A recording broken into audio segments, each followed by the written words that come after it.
Partimizin dördüncü olan büyük kongresini malum 2 Haziran günü yapacağız. Bu anlamda birkaç aydan beri yaptığımız hazırlıklarımız bitme aşamasına geldi. Şu an itibariyle son rötuşlarını yapıyoruz. İnşallah çok güzel bir kongre gerçekleştireceğiz.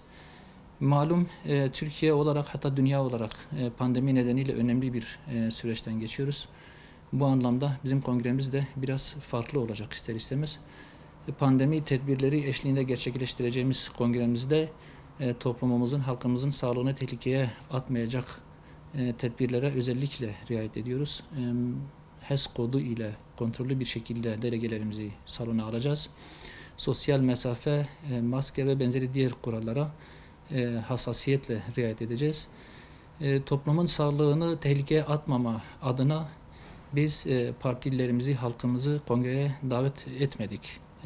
Bu nedenle delegelerimiz ve zorunlu katılması gereken insanlar ile bir kongre gerçekleştireceğiz. Kongremizin bu anlamda örnek bir kongre olmasını diliyoruz ki inşallah öyle olacaktır.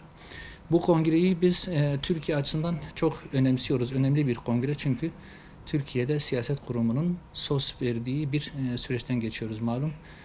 Türkiye'de halkın gündeminden, sorunları çözme potansiyelinden her geçen gün uzaklaşan bir siyaset kurumu ile karşı karşıyayız. Ekonomi her alanda ciddi sıkıntılar yaşıyor. Siyaset kurumu her geçen gün daha fazla itibar kaybediyor. Türkiye'nin sorunları her geçen gün biraz daha büyüyor ve çözüm noktasında daha girift, daha çözümsüz bir hale geliyor. Bu anlamda insanı önceleyen, adaleti merkeze alan partimizin bu kongresinin Türkiye açısından çok önemli olduğunu düşünüyoruz. Ortaya bir kez daha çıktı ki Türkiye'nin şiddetle Hüdapar'a ihtiyacı var. Bu anlamda yeni bir perspektif, çözüm iradeli, halkın gündemini, halkın sorunlarını merkeze alan, adaleti, dürüstlüğü özellikle merkeze tutan bir siyasi anlayışla yepyeni bir sürece başlayacağız. Bu anlamda kongremizin Türkiye'nin tıkanın siyasetini açma anlamda çok önemli bir işlev göreceğini düşünüyoruz.